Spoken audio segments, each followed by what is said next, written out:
I'm Brian. I'll be your host for the next hour and a little bit. My goal today is to give you a just high-level whirlwind tour and a taste of what is this Holacracy thing, what is it about, what does it do, and how does it work. There's quite a bit to it, so I'm sure I'll leave you with plenty of questions, and I'll answer all the ones I can, and then leave you with some next steps if you want to dig deeper into this whole Holacracy thing. So welcome. As we start, I want to share a little story, just a framing for where some of Holacracy came from for me. And uh, I have a private pilot's license, so I learned to fly a plane. This was more than 15 years ago now.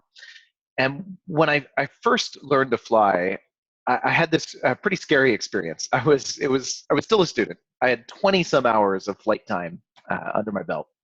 They actually let you get up in the airplane alone with 20 hours of practice and fly this thing anywhere you want.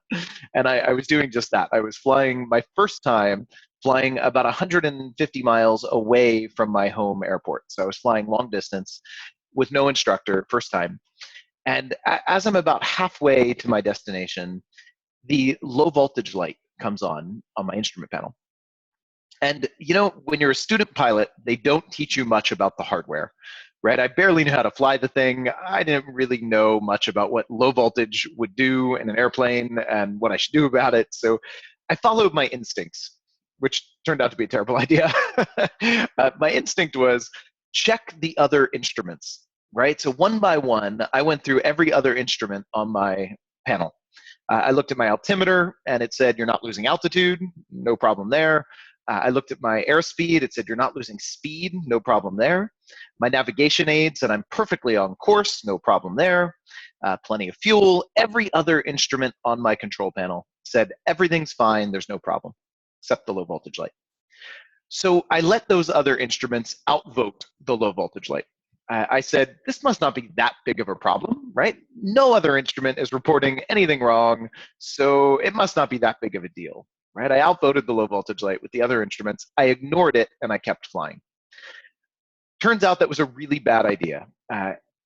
It does mean something. Even when no other instrument senses it, the low voltage light was tuned in to different information than every other instrument on that panel.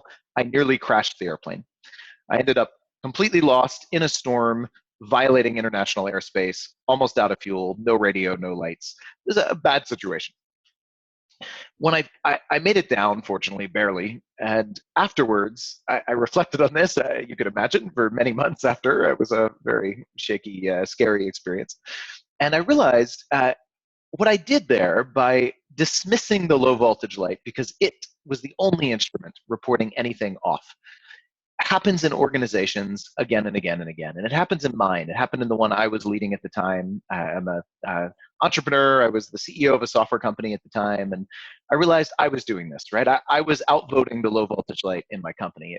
It's often one person who senses something that no one else does. And often when we're the low voltage light in our organizations, it's really hard to drive change, right? It's really hard when no one else senses something. Even if you're tuned in to just different information, you see something that others don't, it's really hard to drive change. In fact, even when others see it, in a lot of today's corporations especially, all it takes is one person saying, no, I don't see it, to shut down change initiatives if it's the wrong person somewhere in the management team, right? It's really hard. And that left me on a quest. How can I build an organization where anything sensed by anyone, anywhere in the company, has some place to go where they can rapidly and reliably process it into meaningful change, right? How can anyone in the company, even the one acting as the low voltage light, drive change through the system? And for the next many, many years, I experimented. I was building a company. I started that company to be a laboratory itself to experiment with new methods. And this became one of my key focuses too for how I experimented. How do I build an environment where everyone can process their tensions? In other words, can take what they sense when something feels like it could be better and drive change with it. And over years, I discovered a lot of stuff gets in the way of that in organizations today. So I'd go out and I'd find any idea, technique, anything I could to try to experiment with building a new type of organization that allowed that change to flow. And we eventually named the system we built Holacracy, and that's my goal today, is to give you a glimpse of it. But first, let me ask a question, just to frame our talk. Think about a time where you were the low voltage light in an organization you worked in, or maybe you worked with others and you felt the pain of their sensing stuff and having a hard time driving change. And let me ask, what limits useful change when you or someone you know is sensing something that could be better? What kind of stuff limits change again and again and again in the organizations we see today? And just type into the chat whatever pops to mind, whatever jumps into your head when you think about what are the regular issues, the challenges that just plague us and stop us from changing things in organization. I find it funny that the first two that popped up at the exact same time were ego. That says something, I'm sure.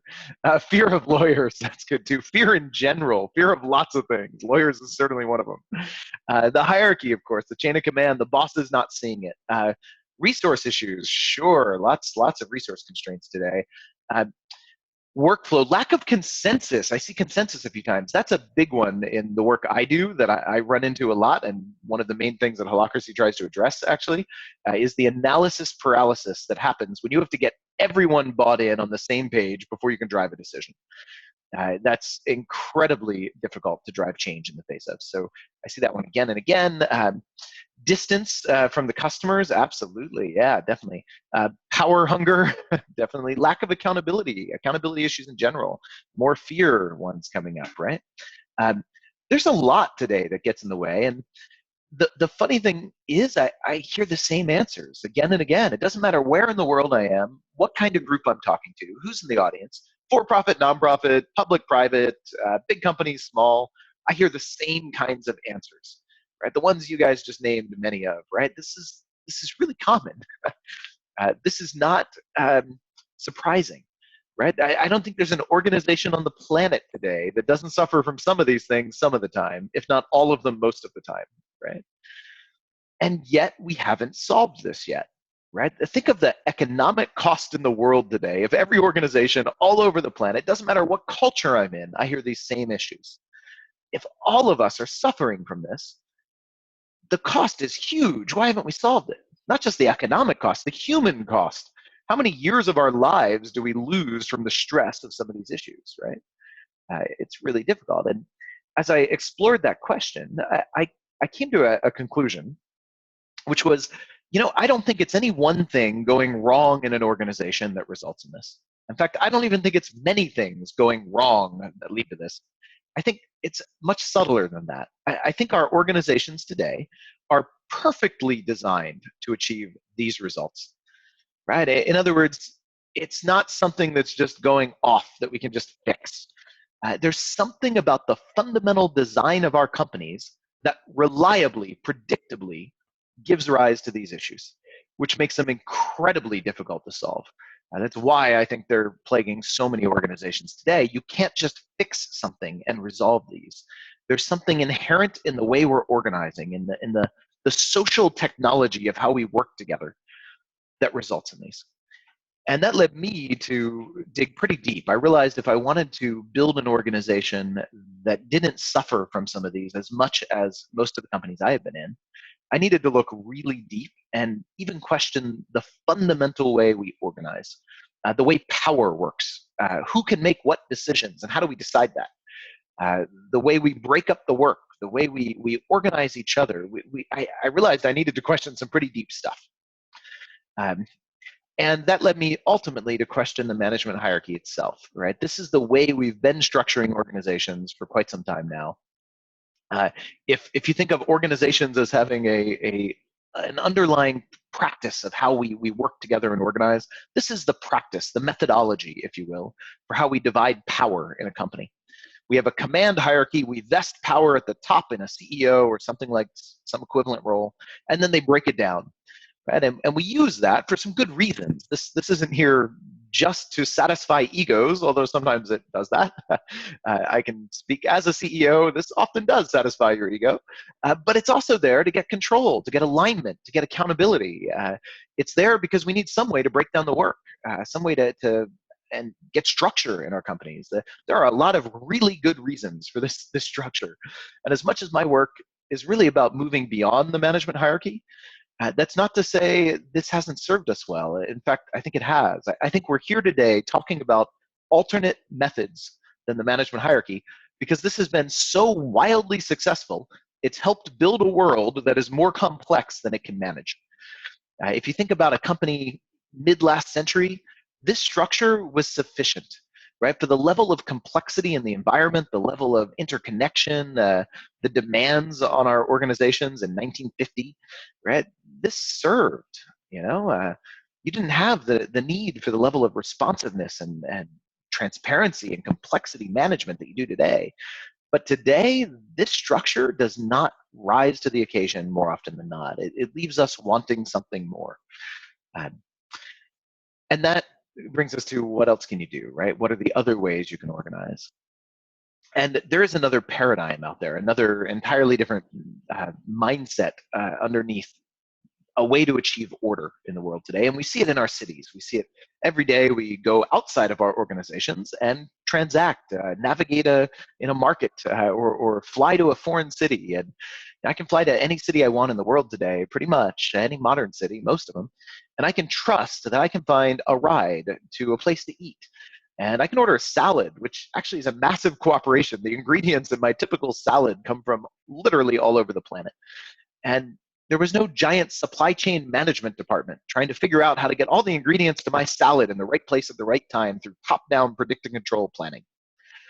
Instead, there were a lot of free agents, different independent providers and organizations all acting together, farmers and market people that run a business, a little local market business or whatever, the restaurant owners, it's so many people cooperating together to get all those ingredients there. It's pretty amazing. And that's one of many things I can do that rely on self-organization, that rely on a different kind of order and structure, right? Our cities today, our societies today are highly structured, but they're also highly chaotic. And that structure isn't a top-down imposed planned order. It's a bottom-up, self-organizing, emergent, chaotic order, but it's still order. And we get there in society by having a framework of rules, right? So it's not total anarchy, it's a framework of rules within which we have a lot of freedom, but within boundaries, right? I know what I can count on, the basics from my fellow citizens, right? We have some basic laws. We honor our properties. I don't go take my neighbor's car to the airport because, hey, I need a ride. Not without his permission. That's his to control. And, I also talked about consensus earlier. I don't need to call a big meeting of all my neighbors when I want to redecorate my kitchen, right? It's my kitchen. I can just lead it. If we were in a typical organization, I would call a meeting of all my neighbors and make sure they were really comfortable with the new plan before I redecorated my own damn kitchen. We don't need that in society because we simply know where the boundaries are and we know the basic way we can form agreements with each other. We have a framework within which there's a lot of self-organization. We can see the same thing in the human body, right? I think even more remarkable than societies, we have trillions and trillions of cells all working together. And there's no boss cell, right? There's no CEO cell. There's no management hierarchy of cells to boss the other cells around and tell them what to do. But there is order. There's alignment. There's accountability. There's when I walk across that room, all my cells go with me. And that's kind of important. When I go for a run, right, my heart kicks into high gear, my lungs go more, my blood pumps more oxygen around, my muscles work.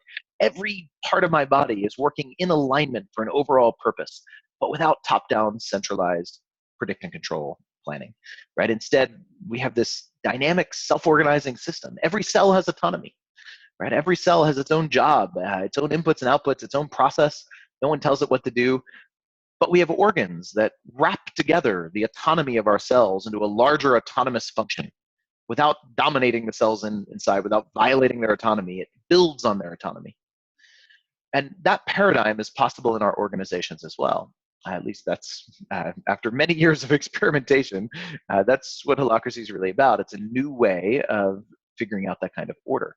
It's an alternate system than the management hierarchy for structuring organizations. And when I first talk about leaving behind the management hierarchy, I think people often picture an organization with no structure. And I'm not talking about that any more than the human body has no structure.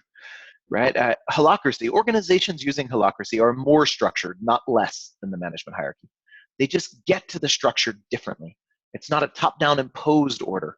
It's an emergent order. It's a self-organizing structure. It's much more dynamic, but it is more structured, not less. And it's also not a system without rules. It's got boundaries. In fact, one of the key learnings I've had when I was on my own journey towards trying to make self-organization work is it's often counterintuitive. If you want to build a really empowering environment, the first temptation I see in a lot of leaders is to throw out the things that are disempowering in most companies today. Throw out the rules, the policies, the structure, the bureaucracy. And that can get you some steps forward for sure. There's a lot of policies and bureaucracy and rules that are just in the way today. But counterintuitively, I also find that getting a really empowering environment requires the very things that we think of as getting in the way. To say it another way, if you don't know the limits on your power, you don't know your power, right? If you don't know what you can't do, you don't know what you can do. In fact, if in your environment, if you're a leader and you just go to your team and say, guess what? You're all empowered now. Good luck, right? No one's going to behave differently. Even if you throw out all the rules or tell them you are, people know there's something that they really can't do or shouldn't do without asking someone else's permission. And if that's not clear where that line is, they're going to spend a lot of time and energy anticipating the line, guessing at the line, and not a lot of time and energy just leading, knowing exactly where that line is. When people know the boundary, they know what's not outside the boundary. They know what they can do. So one of the things I found is that real empowerment requires these things: boundaries, structure, rules, clarity, constraints. You need to know these so that you know what they aren't just as much, so you know your freedom. So let me get concrete with you. Let me show you a bit about how Holacracy does this. Holacracy is a role-based system. So in the Holacracy, work gets broken down into roles. And unlike your typical job description, a role isn't one person per role and it's your whole job. It's one tiny piece of work, a function that needs to be done.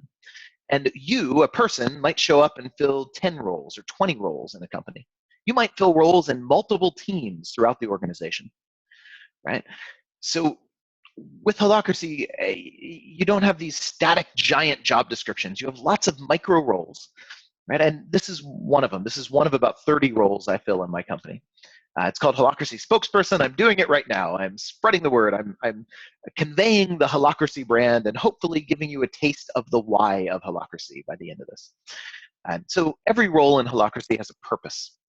And that's because Holacracy itself is a purpose-driven system. It's meant for purpose-driven organizations. And it's about how do we break down that purpose, the purpose of our overall company, and make sure every role knows, here's my purpose, right? And then I have some accountabilities on this role, things that others can expect of me, things I know I'm doing on behalf of our broader team's purpose, right? These are activities in my role. But here's the golden rule of Holacracy. Because we have this clarity, we can take a stance which says, when you fill a role in a company using Holacracy, when you fill a role, to serve your role, you have the full authority to make any decision or take any action to get the job done, as long as there's no explicit rule against it. This is the opposite of the way things work in most companies. In most companies, before you can make a decision, if it's outside of something you already know you've been doing regularly, and sometimes even then, you need to get permission. And you get permission sometimes by asking the boss or floating it up the management hierarchy. More often, in many companies, you get permission by calling a big, painful meeting of all of your key team members or stakeholders, and you socialize it. And you make sure everyone's bought in and you seek consensus. It's ironic that in our top-down command and control management hierarchies, more decisions than not seem to be made by group consensus, not autocratic rule. But both have their issues, right? If you have to float decisions up the management hierarchy, that slows down the ability of your ability to just adapt to your local environment. And if you have to call big, painful meetings and talk to everyone and socialize everything, that's incredibly slow and painful and inefficient as well. So with Holacracy, we turn that on its head. You don't need to go get permission. You already have permission if you're serving your role, right? If you're serving your role's purpose or one of your accountabilities, you have the full authority to make any decision without talking to anyone. That doesn't mean you can't. Of course, go get whatever input you like. If you think somebody can help you make a better decision, talk to them. But notice the difference between socializing it and empowered leadership, right? Notice the difference between what we often do because it's expected in a management hierarchy, where we call a meeting and we say, yeah, we need to figure out a new approach to our new website platform or whatever, right? We need a decision. What platform will we use? Versus a much more empowering stance. In my role of web architect, I need to choose a new platform for our website. And I'd like some input so I can make the best decision possible. So what do you think? Let me know. I'll take your input and I'll run with it. So, I think the latter is just much more powerful. When you can take that stance of, I have the authority, I don't need to socialize it, I don't need to defer my leadership to we, right? I can own my leadership and know that I have the freedom to go drive my role forward, make decisions, and sometimes that's going to create tension for others. And here's the other key to making this work. If you want people to really have that kind of empowerment to lead their roles, even at the risk of creating tension for others, then you better have a way to update the rules and to add constraints so that it's okay to go risk creating tension because we can learn from it, right? You need some way to restrain people, to constrain them to learn, some way to add constraints, add rules, right? Here's one of the ways we clarify those constraints, those boundaries.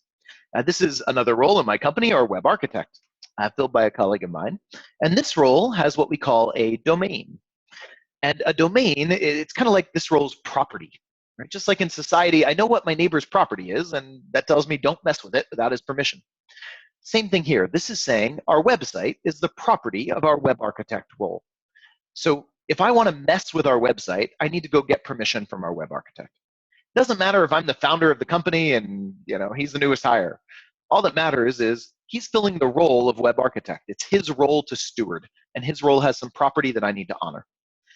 Right? So in my spokesperson role, if I want to go, mess with our website, I can do anything I want in my role. I have the full authority to make any decision or take any action, except if I want to mess with our website now. I know that I need to go talk to him and make sure I'm not going to cause harm on the website before I do that. Right? So that's one way we kind of define these property boundaries. So this is centralizing control of our website in a decentralized way. Right? It's spreading out the control by breaking it up. So it's not centralizing it up a management hierarchy. It's distributing it out to different roles. Each role has some autonomy, has something they control, or might have something they control. The other thing you're going to need is a process to change this, right? If you want to see your organization drown in bureaucracy, go try to define all of the domains, all of the property boundaries for all your roles all up front. What you'll come up with is not a lightweight, agile, fluid organization. It's a bureaucratic mess. I know I've seen many organizations stumble into that pitfall when they first try to do Holacracy. It's not what the system is intended for. Do not try to go upfront, design everything. Instead, create a process, right? Real empowerment needs a way to evolve the rules. So you don't have to figure them all out upfront, right? You can define them over time. You can figure out the boundaries and change them as you learn. This is what makes it safe for one person to go create tension for somebody else, right? Or risk doing that, right? It makes it safe for one person to lead their role because they know if they end up creating some mess somewhere else, we're going to learn from it. We're going to figure out what are the boundaries we should honor, what are the expectations on our different roles that we should align with. But we're going to learn from that and improve our system over time. And Holacracy does that with what we call a governance meeting. And every team does this. This isn't once at the top or anything like that. Every team, we call it a circle, right? Every circle does a governance meeting regularly, maybe once a month, plus or minus, right? And in that governance meeting, every role, every person filling a role in that circle is invited to show up in that meeting and propose changing any role on the team or any policy affecting the team. So in this case, I fill our spokesperson role that's in this outreach circle, kind of our marketing and outreach circle. Our web architect role is in here.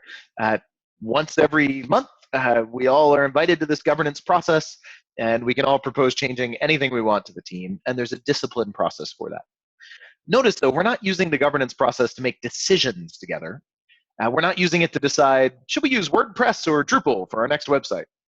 We're using it to decide what role makes that decision, right? And what are the boundaries there, right? What does that role need to honor? What constraints do they need to honor when they go lead their role and make those decisions? So this isn't a consensus-driven system. We're not using this process to get everyone's input and decide specific operational things. We're using it to structure the team. What are the roles? What do we count on them for? What are the boundaries? Right? We're using the governance process that everyone has a voice in for that. Still not a consensus-based process. And if you want to see the governance process in action, we have another little walkthrough of that on our website. Eric, if you could share the link there in the chat, that'd be really useful. That's a nice follow-up after this. If you want to see how that governance process works, it's really cool. So we'll share the link for you in a little bit here on that. But let me use an example here of how that works. I'm going to go back here to my spokesperson role and tell a little story. So this role, when we first started, when we first created this role, it didn't have all these accountabilities. It started mostly empty. It just had a purpose, right? So when we first create roles, they're usually really lightweight. Maybe they have one or two accountabilities, but rarely more, right? We start them out as lightweight things and just say, look, go lead this. We'll figure it out over time. And these accountabilities came through our governance process as a result of the team learning. So for example, the third bullet here, defining criteria for acceptable speaking engagements. This one came about because another role that works with me, we call it our casting agent role. Our casting agent role books speaking engagements for me. So I give talks all over the world, and those talks, when we get invitations, they go to our casting agent who has to figure out which talks to send me to, negotiate the contracts with them and all that. The challenge that we were having earlier was our casting agent would do all this work. She'd negotiate with a potential speaking engagement. She'd figure out a lot of details. She'd then present it to me, and I'd look at it and I'd say, no. I'd say, thanks, wrong market, I'm not going to go. Or, wrong audience or something. And she felt really disempowered. You can imagine, right? She does all this work up front, and then it gets shot down at the end of the process. So she showed up in our governance meeting, and she said, to do my job well and not waste this time, I need to be able to count on the spokesperson role to define the criteria up front so I can judge against it myself, right? If I knew what that criteria was, I wouldn't have to get this shot down at the end. I could judge it myself at the beginning. So she went into our governance meeting and she made a proposal. I propose we add that accountability, that expectation on my spokesperson role. It took 2 or 3 minutes through the governance process we have, and at the end of the process, we had a new expectation on my role. And then she could turn to me after the meeting and say, great, so when do you think you're going to have that published for me by? Right? Now, the interesting thing to this story, it's a great example of how the learning happened, that we learned together that we needed this. But the interesting footnote, I'm a founder of the company. She was our newest hire right out of college. She was young, she was new. In what other companies do you know where the youngest, newest person on the team can get an accountability added on the founder in 2 or 3 minutes, right? And then turn to him and say, when do you think you're going to have that for me by, right? I think that's pretty cool, right? It shows, I think one of the goals of Holacracy here is that we don't get lost in the status and the politics and the egos that play. It's simply about what's in the way of you getting your job done. And here's a process to go change anything you need. If you need to expect something from another role, propose it in the governance meeting. It'll get processed pretty quickly, right? And if you need a constraint to do your job well so no one messes with it, propose that, and we'll sort that through in the governance meeting. The statuses, the titles, none of that matters. There are no statuses and titles like that anymore. I bring a lot of wisdom and experience, and that might get me some roles that have some higher level functions. That's still true, right? But everyone is the leader of their roles. I have no authority to turn to that casting agent and tell her what to do in her role. It doesn't matter that I'm the founder and she's the newest team member. I have no authority to direct the action of another role. No one does. Right? We each lead our roles, and we each have expectations that we can adjust on each other's roles through the governance process. So that's a bit about how this works. One other point I want to make here is I kind of said it, don't go design all this up front. You'll end up with over-design. That's exactly what happens in typical corporations where you do a big reorg every 2 or 3 years, right? You try to design the whole company. If you've ever lived through a reorg, you've probably experienced them creating more tensions than they solve. They're often this brilliant intellectual design that just doesn't match the reality of what's needed. And we're not immune to this on any level. I see so many teams, especially teams with really smart people, get a bunch of software developers. That's my background, so I can pick on them. Get a bunch of software developers together. They're smart people. They're likely to try to over-design their structure. Even worse, management consultants, get a bunch of them together. I'm also a management consultant, so I can pick on them as well. They'll over-design the structure. One of the goals of Holacracy is to keep us grounded. Don't get too smart. Drive the change from your real experience, right? What tensions are you sensing? What's in the way of you getting work done? And I define attention here not as a bad thing, it's just a feeling you get, the feeling of tension in your body sometimes. When you sense a gap between where we are and where we could be, right? That's attention. And the goal of Holacracy is simply any tension sensed by anyone, anywhere in the company, needs somewhere to go so that it can get processed into some kind of meaningful change rapidly and reliably. So we use these tensions as fuel. We harness them to evolve the design of our organization. So we don't need to get it right up front, top down. We can let the tensions happen. Now, of course, some tensions you want to prevent, right? There are tensions that will sink the ship. By all means, prevent them up front. Great. But the vast majority of things that happen in organizations are not things that are going to kill us. And trying to prevent them is also going to prevent lots of good things. So let's just learn together.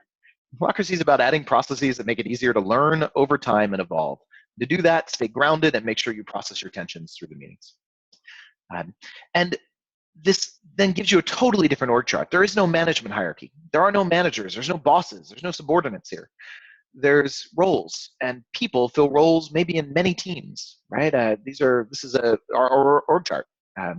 We have circles within circles within circles, right? Everyone has a governance process it's going through. That governance meeting. And you can do that governance process asynchronously as well. We use a software tool that lets us integrate with Slack, so we can do a lot of our governance in Slack asynchronously and save the meetings for the really meaty stuff that we need to discuss. So we're constantly evolving our structure in governance meetings throughout every circle, and it scales that way. It's a fractal structure, right? Every circle doing its process. The broader circle is not telling the subcircles what to do. It's not a command hierarchy. It's rather integrating the boundaries between them. It's what does our service delivery team need to expect from our outreach team, right? Or from our training circle or whatever, right? What do they need to expect from each other? Where are the boundaries between them? That's that larger circle's job to navigate that, and then leave the subcircles free to self-organize. And this scales pretty well. This is a picture of Zappos' structure. There are about 1,600 employees doing Holacracy throughout, and every one of those little pixels is a role. There's thousands of them. Every one of those little circles in there, there's hundreds of those circles, and they're all governing themselves, and they're all changing and adapting their structure with time. This picture looks completely different today than when I took that screenshot a little while back. And that's because it's evolving. Even the structure itself isn't sacred. The circles can change. It's like looking at this living system of cells within cells. You'll see two circles merge and then split, and then kind of move and regroup in different ways as we learn what's the best way to organize this work. So this is an organic, living, breathing structure. Pretty cool. One last point, and then I'll move into some summary stuff here. We'll take some questions. This is the kind of final piece of Holacracy here. Sorry, I'm just seeing, are you guys seeing my screen here? Hopefully you are. I saw somebody couldn't see my circle structure slide. Okay, cool. If you can't see it, we'll share these slides. The video recording of this will be shared on YouTube afterwards. So if for some reason, sometimes there's internet issues, if something didn't come through, you can watch the video and see the pictures afterwards that way. So let me talk about the last major piece. To keep power held in a process, a governance process, instead of in a person at the top of a hierarchy, the first move you make, if you want to adopt Holacracy, once you get a taste of it, the first move you make is you have whoever does hold power, the CEO or equivalent, signs a declaration ceding their power to run the organization however they want into a rule book. We call it the Holacracy Constitution. And this constitution holds power in place of a person holding power. It's kind of like a king who holds power personally, realizing there's a better way to structure this society, and it's with power held in a process, not in a person. Right? So they sign a constitution and they give way to rule of law and a process for distributing power, for allowing more freedom and self-organization in society. It's very similar. So the rules of holacracy, the rules of the governance process, are written down in a rulebook. This is an open source constitution. You can find it. It's an open source document. Uh, it's not customized per company. It's the same constitution in place in over 1,000 companies now doing holacracy all over the world. And the reason it's the same, it's generic. It's like an operating system, right? You probably don't, if you run an open source operating system like Linux, you probably don't get into the code and customize it. You probably just take the off-the-shelf operating system. And then you build on top of it, right? You customize by adding apps on top of it. Holacracy is an incredibly customizable system, but you're not customizing the basic rules of the governance process, you're building on top of them. The goal of the governance process is to make sure you can change anything in your company. So it's not trying to tell you exactly how to organize your teams. It's giving you a framework for organizing them yourself. It's giving you a practice. Here's the practice of governance, and here's the rules of that practice so that you can change anything else. It doesn't even tell you basics, like how do you hire someone? I get that question a lot. How do you hire people or fire people in holacracy? How do you set people's pay in holacracy? And the answer is, I don't know. Figure it out. There is no answer. Holacracy doesn't tell you how to hire, fire, budget, set pay, manage projects, or anything like that. All it does is give you a framework of governance. You have to answer those hard questions for yourself. And you have to get creative because you can't rest on a management hierarchy to do those things anymore. Right? So what do? How do you do firing in a way that is peer-to-peer and decentralized, right? Or how do you set compensation without relying on managers and bosses to do it? There are actually really cool answers to these questions, and different companies answer them differently. The goal of holacracy is not to give you a one-size-fits-all answer. It's to give you a lightweight framework of how to do governance in your company so you can find your own answers.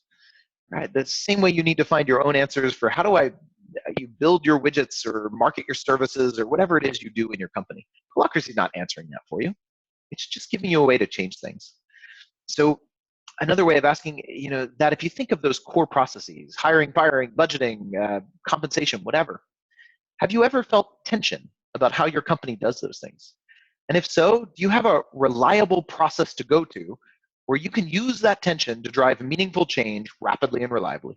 Can you learn from it? The goal of holacracy is not to give you the answers, it's to give you the path to ask the questions and come up with your own answers and to evolve them over time. And so this rule set of holacracy is a lightweight framework that you can customize within. And that's, I think, one of the main advantages of holacracy. There are a lot of other approaches to self-management, to figuring out a self-organizing system, but most of them don't give you a framework. You've got to kind of craft your own homegrown approach. It's like building your own operating system from scratch. Holacracy lets you start with something. That's a lightweight practice that you can then build on top of and customize within. It gives you some basics to work with. So that's all in the Constitution. And it also lets you do a really interesting thing, which is not just have a heroic CEO at the top of the hierarchy that says, I want to do self-management, and I'm going to figure out how, and I'm going to dictate it to the rest of the company, which quite ironically is how most approaches to self-management are born. Instead, this lets that same CEO who currently holds power say, instead of me dictating how we're going to do self-organization here and self-management, I'm just going to adopt a framework. I'm going to sign my power to autocratically direct the company into a constitutional process that adds a governance process to every team so that everyone can be part of evolving and learning together how this organization needs to function in a peer-to-peer, decentralized, self-managing way. That's the power of that constitution. And that lets everyone else hold the CEO to it, which is really interesting. When you see the younger, more junior people on a team sometimes turn to the former CEO, the title really doesn't mean much after this, turn to the former CEO and say, thanks for your advice on that. I'll think about it and let you know.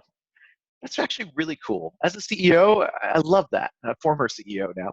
I love that. I love it when people can really own their roles enough to lead them and not take my advice as if it were direction. right? Or as a former boss, when people turn to me and defer their power to me and say, what do you want me to do about something? I can now push back and say, I have no authority to tell you what to do, right? I've given that authority up. I've put it in a constitutional process. And guess what? Our governance process has given you that authority. So I don't have the authority to tell you what to do now. I don't have the authority to take over your leadership. So stop asking me what to do and go lead your role, right? Which is pretty cool. And then I can be supportive. If you want help, if you want brainstorming, if you want coaching, I love giving help and support and brainstorming and coaching. Ask me, right? But let's be clear, the burden of leadership is on you. If it's your role, it's yours to lead, not mine. And if it's my role, it's mine to lead. And we all are the CEOs of our roles in this system. All right.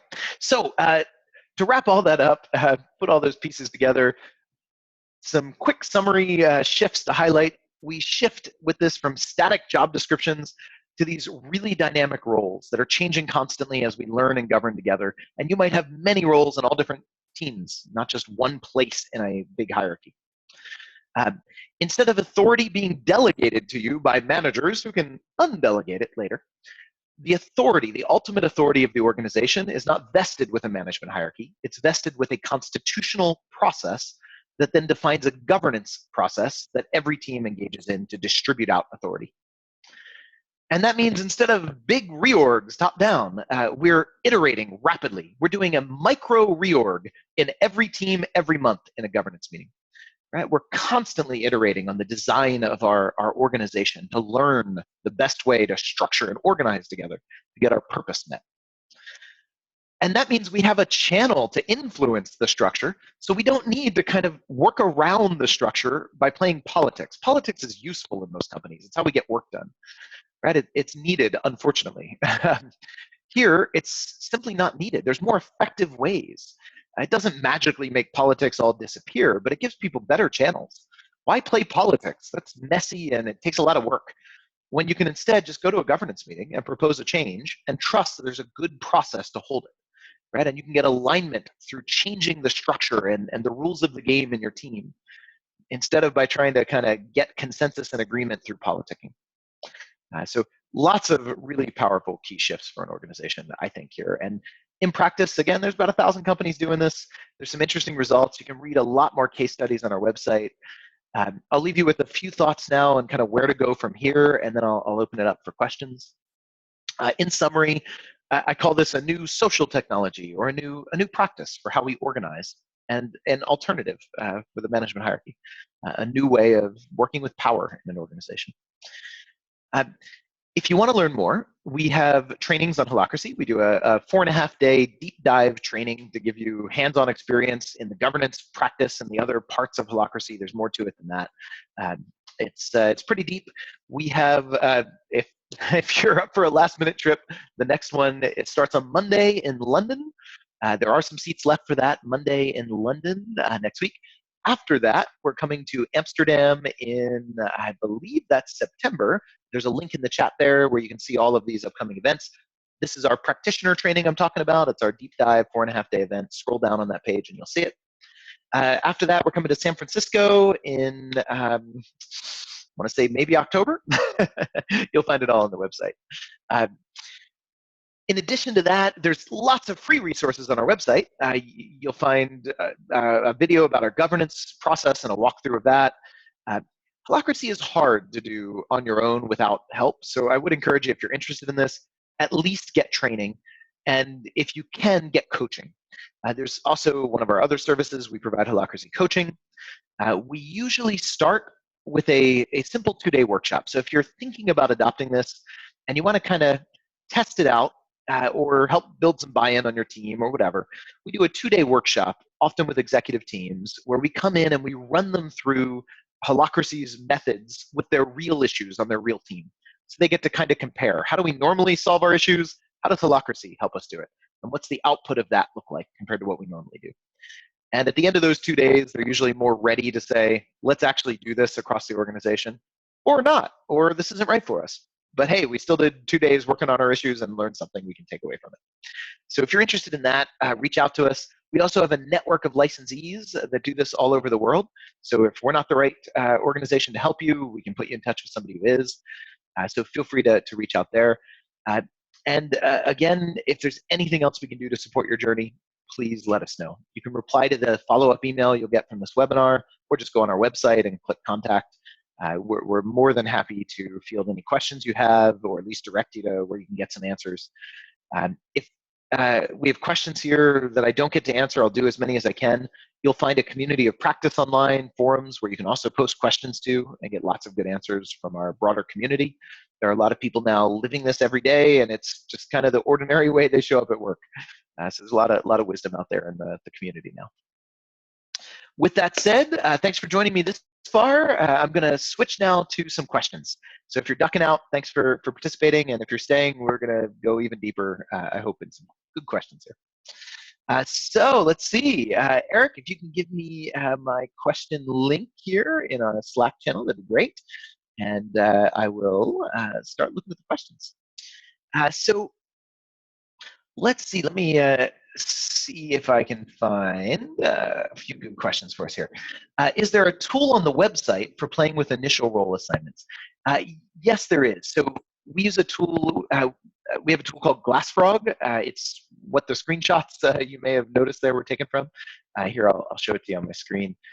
This is a software tool that's designed to support organizations that are practicing Holacracy.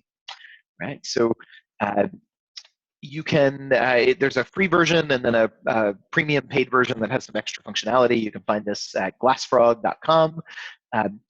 This is the org chart of my company. You can see we can kind of zoom in and see different roles here and all that. There's an interface here to support you in the governance meetings in Holacracy. I can kind of, I can track tensions and build proposals and send them out asynchronously or save them for meetings. There's a lot you can do here. I can drill into a circle as well and see lots more detail on all my roles and the purpose of each circle, all that stuff.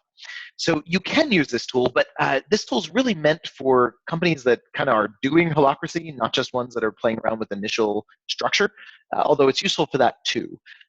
But it does assume you have some basic knowledge of Holacracy. So before you run out to the tool, to any tool, I'd encourage you to learn more about Holacracy.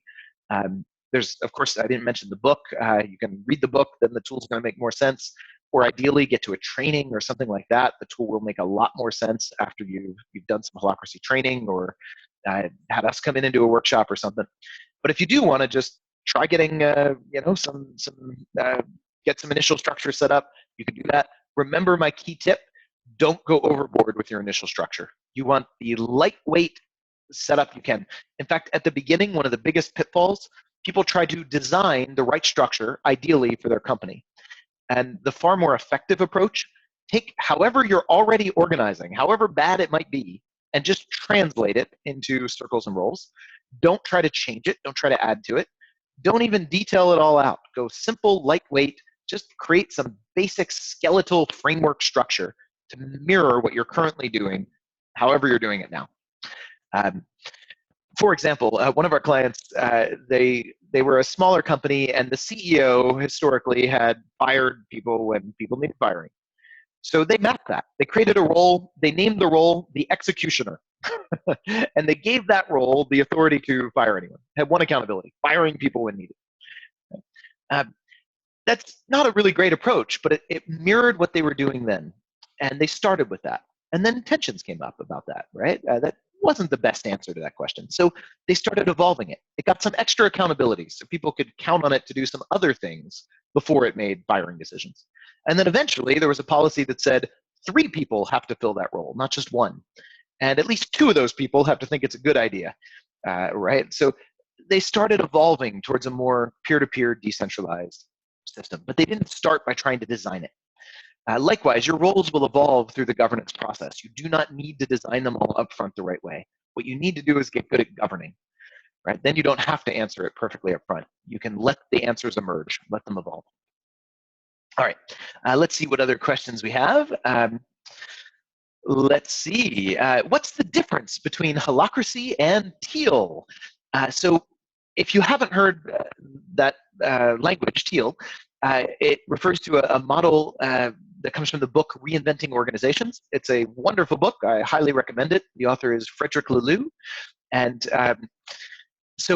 what Fred did was study different organizations and look for different paradigms at play, and looked at this kind of evolutionary progression of leaps of new paradigms of different ways of structuring and thinking about an organization.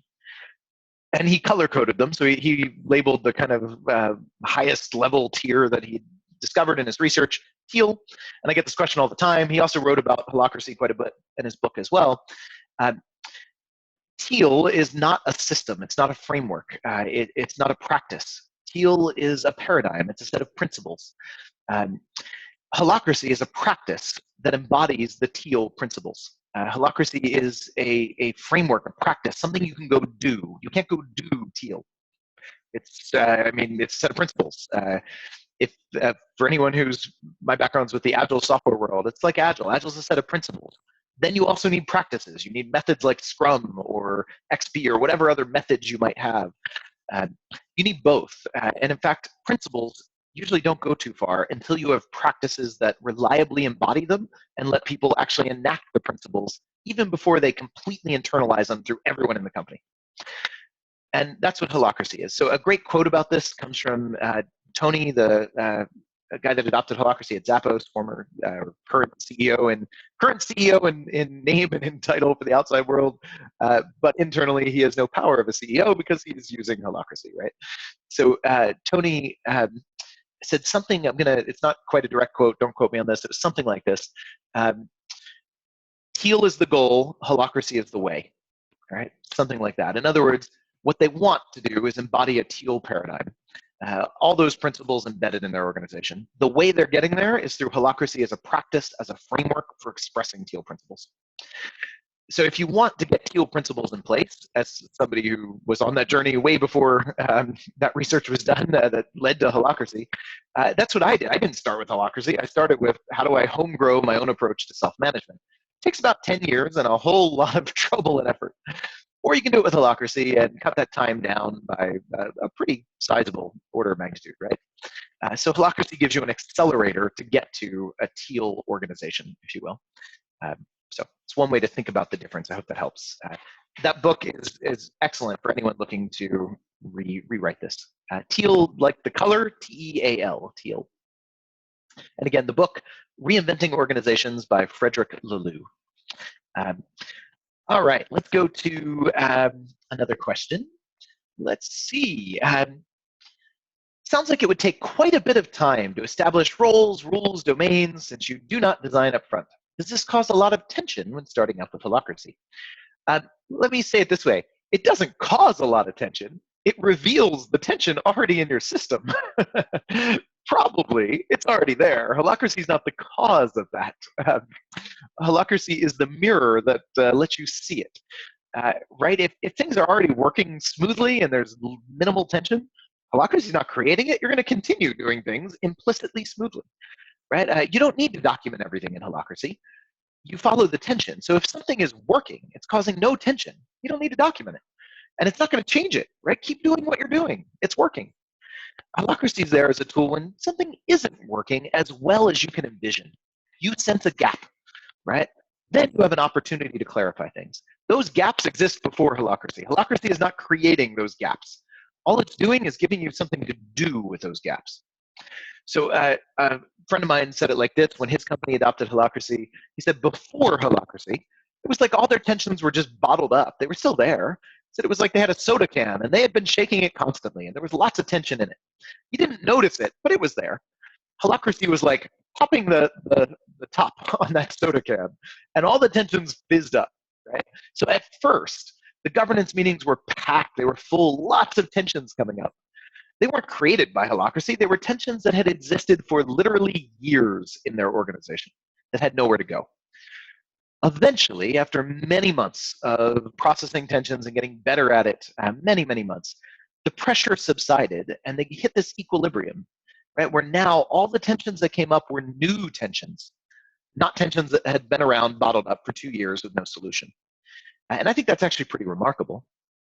The goal of holacracy is, by the way, not to get you no tension. which is good because I think of an organization like a living system. And you know what we call a living system with no tension? Dead. The goal is not no tension. The goal of holacracy is to clear the known tensions to make space. And when you have space and you have a purpose that's not fully realized in the world yet, you will get tension. Holacracy clears all the little tensions you're dealing with to make way for bigger tension.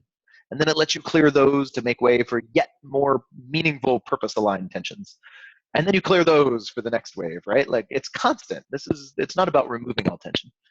Um, it's about noticing the tension that's there and clearing it so you can sense deeper tension. So I hope that helps. Let's see, what else do we have? Do some people organizations have to get more prepared for holacracy than others? So if you're already flat in the first place, is the structure is holacracy easier from the start? Actually, believe it or not, it's harder in a lot of ways. A lot of the flat structures, especially if they're run with a lot of consensus, politics, and chaos, which unfortunately describes a lot of flat structures. And I don't mean to knock that. Sometimes that's better than what we come from in the management hierarchy world. Sometimes, not always. But a lot of flat structures still have a lot of kind of, power centralized in an implicit leader. Where everyone knows you go to him to get the real decisions or whatever. Or they have a really slow process to change things. You have to do a lot of buy-in building and all that. Those can be harder environments than one that has clear autocratic power that's giving way to something next. And at the same time, it's often the paradigm shift may not be as big, but I hesitate to even say that. Sometimes it's bigger. Sometimes people that are in that kind of consensus-driven, family-run, flat organization structure, right, can have a real deep attachment to that, and it can be hard to let go of that, do some unlearning to get to yet another new paradigm. And sometimes those people are so ready for this that it's the easiest thing in the world to adopt. So it really, I've seen it all over the map. I've seen the hardest implementations I've ever seen are those flat structured, consensus-driven companies. And the easiest implementations I've ever seen are those. Management hierarchies fall somewhere in the middle, usually, of one of those extremes. So it really depends on the organization. I think as far as getting ready, no one's ready for this. This is a highly disruptive change. It's incredibly difficult to make. No one is ready for this when they do it. This was a great insight, a conversation I had with David Allen. David's the author of the book Getting Things Done, or GTD Method, creator of that. His company adopted holacracy like 6 years ago. And when he was first looking at it, my first early discussions, we gave him a taste of it. He was really excited. He said, I love it. I just need to wait for the right time for my company to do this. We have a lot of other change going on. And I said, David, if you wait for the right time, you will never make this change. There is never a right time to disrupt the entire way your people are used to leading, which is what this is doing. It's disrupting the way you lead and manage and execute in your company. There's never a good time. So at some point, you just have to say, well, this is a bad time, but we're just going to do it because it's only going to get harder as things get more complex. So I'm cautious about the impulse to get ready. And yet I do think some environments are more naturally ready for it than others. I think healthy cultures work better for holacracy than unhealthy cultures. And I think organizations in the middle of life-threatening crises have a really hard time changing paradigms at all, and it's often a distraction from just keep the thing from dying. Now, if you're chronically in that situation, maybe your paradigm has something to do with it. Maybe you need the deeper change work, right? But it's a tough time to adopt a change when you have toxic, unhealthy culture or crisis going on. I think the big question to ask is it worth the investment? Because holacracy takes investment. This is a radical change. It's a huge shift. It will take disrupting a lot. Is it worth it? I think for a lot of organizations, the answer is yes, but not for all of them. And I don't think it matters what type, industry, size, shape. Holacracy is as broadly applicable as the management hierarchy. If you can organize a company with a management hierarchy, you could instead choose to do it with holacracy. And I think generally, if you're starting from even, holacracy just gives you features that the management hierarchy doesn't. It gives you more options, more flexibility, more agility. So I think the benefit is there. The question is it worth it to get the cost of change for that benefit? And that is a case-by-case decision. It is a sizable change. And of course, with that, it's also a sizable transformation, right? Because it is such a challenging, such a disruptive change, it has the potential to be really fundamentally transformative. All right, I see a lot of questions about, are we going to China? We're actually actively working on figuring out our China strategy. We've been to China a couple of times now for some smaller talks and workshops, but we're right now in the process of figuring out how are we working with that market.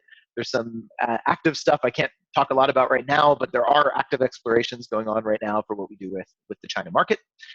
It's not likely to materialize into anything in the next 6 months, but if we look out in 2018, I think we'll see a lot more activity happening in China with Holacracy. We're working on some partnerships there and some other stuff, so really excited to be bringing it there. We've had several people from China coming to our trainings. I hope they're going to help us bring this back into China now. So there's some really exciting stuff going on with China right now.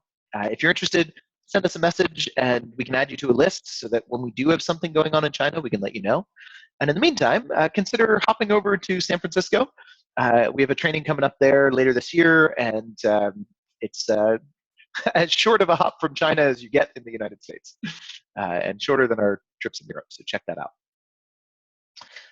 All right, let's see. We have time for a few more. Has Holacracy been implemented at a governance level with state, federal, or county agencies?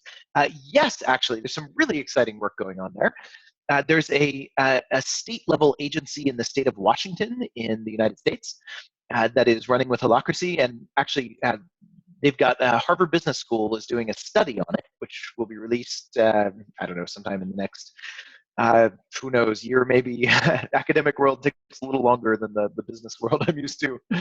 But they're working on a study. It's been a year-long study of their transformation. And it's pretty cool. They have a blog if you want to read about some of their experiences. One of the key people there blogs about it. He also gave a keynote talk at our recent Holacracy conference, and we recorded that talk. It'll be posted on our Facebook page sometime over the next couple of months. So if you haven't already, follow us on Facebook, and you'll see that video when it gets posted. It was a pretty cool talk about Holacracy and government. On top of that, there's one government agency in Dubai that's doing Holacracy across the entire agency, several hundred people. Really exciting group. They are really, really cool people, cool agency. They're reinventing education in Dubai and actually spreading their learnings to all over the world. In fact, really cool group. They're shifting to Holacracy right now. They've been doing it, probably about 6, 12 months now or something. So they're in the earlier phases. This is a multi-year transition, but so far so good. And I hope they'll have some really cool stories for us coming before long. There's also a second government agency in Dubai that's starting in September. So there's some work there. And I hope that's the beginning, and we'll see more in government as well. Let's see. Next question. What is the role of knowledge and experience? The CEO will have more of this than the new hire. Yeah, although I'll add, sometimes the new hire has more knowledge and experience than the CEO, just in very specific domains.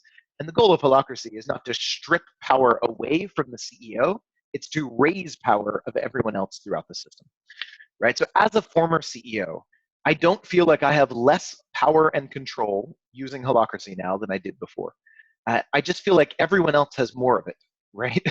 It's a really interesting thing. I have less power to run over people with my ego, which some days really sucks. Some days I just want to get my way and just let my ego free to run reign over everything. I admit I sometimes have a micromanaging control freak that wants to come out and just take command. And Holacracy stops me from just steamrolling over the company with that impulse, which I could do and did do sometimes as a CEO.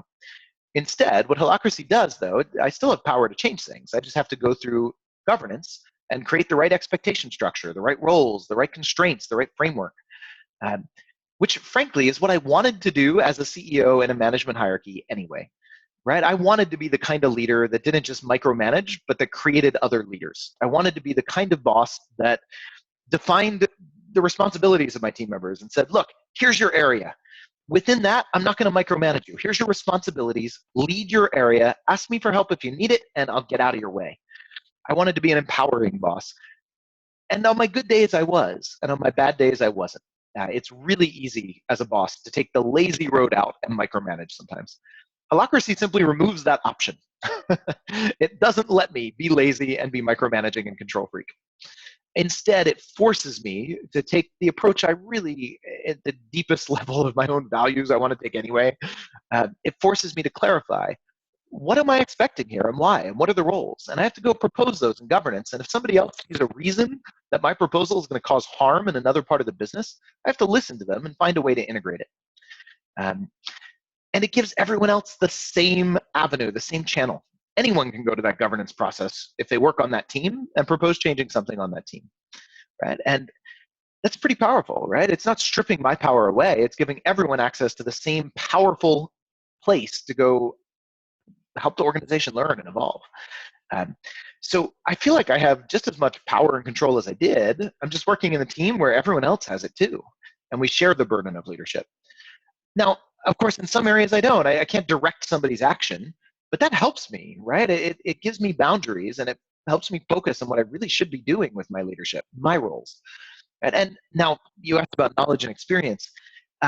I have roles that are pretty broad, right? I have roles that define our pricing strategy, that define what markets we want to enter. These are roles that take a lot of wisdom and experience. I like to think I've got a lot of business experience. I've been entrepreneur, CEO for 15 years now. I've got some of that to offer, and I get roles that use it, and I get to use that experience and lead those roles. Right? But when I'm in something that really is somebody else's role, it keeps me from running over them and causing harm, right? Because I'm not the most experienced at everything. And it helps me get to the roles I can do best at. Or there's a great quote from one of the leaders of Starbucks, one of the top execs at Starbucks, who said really simply, the guy that mops the floors should choose the mop, right? Really simply. Every role has power. Some roles are really focused like that. You might have roles that just mop the floors, but that role gets to lead how it mops the floors. It gets to make key decisions around that. And if it needs something from another role, it can go to the governance process and propose something. So you get this structure where everybody leads. I hope that gives a glimpse. I still feel like my knowledge and experience is used. In fact, it's better used in this structure than it ever was when I was the CEO at the top of the hierarchy. And it stops me from causing harm with it as well. So I hope that answers the question. Okay, we have a few more minutes. Let's see if we can get one more here. Is Holacracy implemented differently in nonprofits than in for-profits? No, actually, it looks the same. From Holacracy's point of view, it is all a for-purpose organization. Holacracy kind of says, for-profit and nonprofit, once you adopt Holacracy, it's a minor distinction. First and foremost, this organization exists to serve a purpose in the world. Whether you have investors to accelerate by providing capital the journey to your purpose is a minor distinction. Some organizations don't have investors, and that's great. If you're a nonprofit, you can reinvest all of your profits in your purpose, which is a really awesome luxury for a purpose-driven company. But sometimes purpose-driven companies say, we're going to be doing better at our purpose if we actually raise money and accelerate our journey to it, and then we're going to have to pay our investors back, and that's fine too. Minor distinction. So the implementation is the same, the method is the same. That said, the benefits tend to be a little different. And a lot of nonprofits I work with, often the board of directors in nonprofits are highly dysfunctional. They often are overly involved in the operations. They disempower the operational leaders left and right, usually well-intended but accidental. They're horrible at managing boundaries between what they should do as board members and what they really are doing as volunteers or other role fillers in the organization, not a board member. And Holacracy helps that immensely if you can do it effectively. And again, it's hard to adopt, but if you can make it, you can do it. We've worked with many nonprofits very successfully. It has transformed the relationship of their board and their organization. So if you're frustrated by various committees or boards in your nonprofit, you are not alone. That is so common out there, and Holacracy is an awesome tool for that, for addressing that. It's empowering for the board members as well. It helps them channel their passion and their interest in ways that are helpful and not harmful, and helps them kind of see in the mirror of when they're getting in the way. So consider it. That's great. There's a lot more I could say, but I'll leave it at that for now. If there's anything we can do to help you, let us know or consider a training. All right. Does it still allow you to make quick decisions where you don't have the time for the normal meeting process? Absolutely. Most decisions in Holacracy are made autocratically by one person quickly. The meetings are not used to make decisions. The meetings are only used to decide who makes which decisions, within what limits, with what expectations. Holacracy is not a group decision-making system. It is an individual empowering system. It is all about defining who makes which decisions and then getting out of their way so they can lead their role and make quick decisions. So that is the whole ethic of Holacracy. It's not group decision-making. It's autocratic, empowered decision-making with clear boundaries and clear expectations. And that is decided on in a group process to structure it. But operationally, the execution-oriented decisions are not made through a group process, with rare exceptions of very specific decisions that for whatever reason you do decide you want a group process, which is an option too. But that's the vast minority of decisions. All right, we are at the end of our time blocks. I'm really sorry if I didn't get to your question. I know I didn't get to all of them. Feel free to engage us on our Facebook page, on our community of practice. You can follow me and Holacracy One, both on Facebook. We both have accounts. Feel free. If there's anything we can do to support you, reach out, let us know. And again, you can check our website. There's lots of resources on there. I hope this has been useful. I hope you're left with a glimpse of a radical new way to organize power in a company. That's my purpose, and I hope I've given you a glimpse of that. So thanks, everyone, for joining. Really appreciate it. I hope to cross paths with some of you, maybe in a training or online or somewhere else in our ecosystem. Thanks a lot. Have a great day.